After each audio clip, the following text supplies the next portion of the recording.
Hello candidates, I am going to dictate you a passage from Progressive magazine. So please get ready for the dictation. The dictation will start after 15 seconds.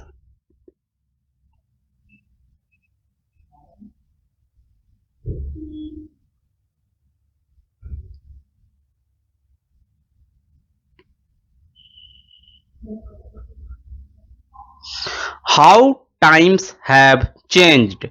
The executive, which term in the present context means politicians in power, has the courage to tell the judiciary how to put its house in order by formulating a code of conduct for judges.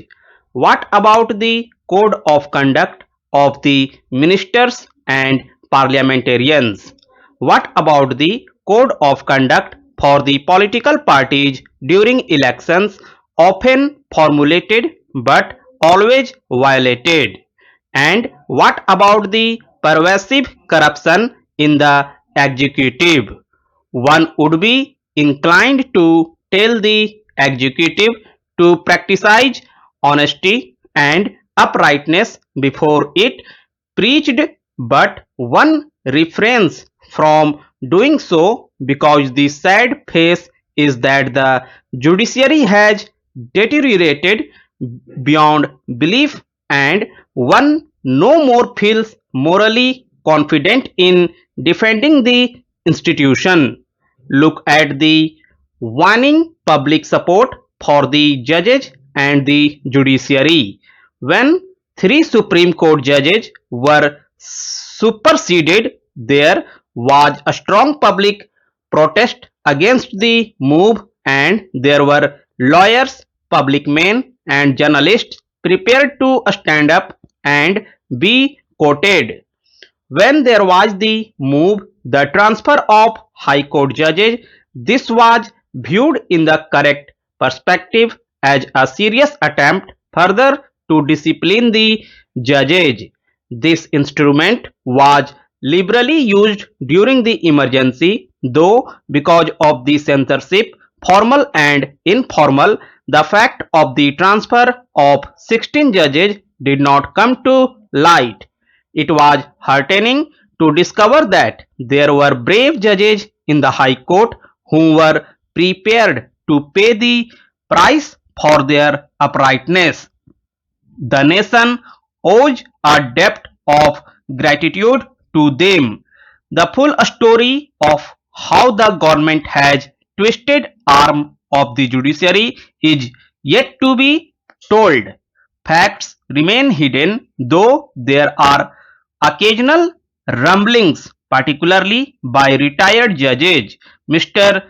Justice Jaganmohan Reddy has gone on record as saying that there was an attempt by the government to influence the Keswanand Bharati judgment and that some judges were party to it.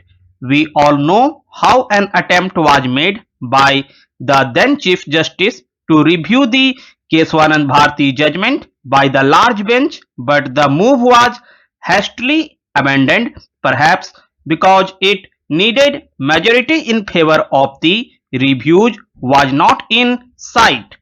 And we all know what the Supreme Court did in the ADM Jabalpur case, which it was held that even the citizens' right to life and liberty got suspended during the emergency. We all know that dissenting voice of Justice H.R. Khanna, which is a darkest period of Indian polity as such. And we all know what the Supreme Court did in the S.P. Gupta case, commonly known as the judge's case. The judiciary surrendered its final right of appointment to the executive. One of the unstarted reasons was that some of the judges constituting the bench had more faith in the executive than in their own chief justice. They critically talked in private about their judges, and the government not only gleefully grabbed what it was given on a platter but started reducing consultation with the Chief Justice into a farce. There was wheeling and dealing or casual consultation on the telephone. Mr. Justice Venkat was not consulted about the elevation of Mr. Justice Ramaswamy, now in the news, to the Supreme Court. The point is simple.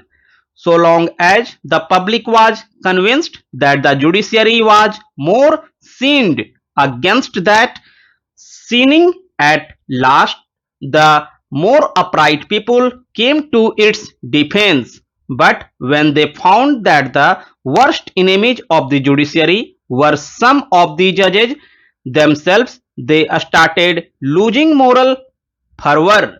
Some of the retired judges did the rest. They spoke openly, day in and day out, about the fall in judicial standards and position. Honorable Chief Justice was persuaded that one way of cleansing the judiciary was to transfer about 80 High Court's judges. A contempt case was moved against him in Mumbai, but the judgment went in his favor. Then there is Mr. Justice Krishna Iyer, who has been speaking bluntly about his robbed brethren and their various acts of omission and commission. The question of judicial accountability is a pertinent one. The Constitution put the higher judiciary on a pedestal. A High Court or Supreme Court judge cannot be punished for laziness or inefficiency or both. He cannot be punished for his lack of knowledge of law. All that can happen is some comments by a higher court or a larger bench, and it is becoming increasingly clear that he cannot easily be punished for corruption either.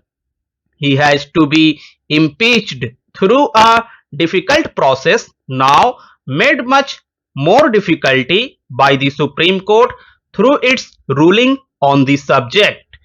It is in this background that the Law Minister's suggestion for a code of conduct for judges needs to be viewed. The timing is perfect.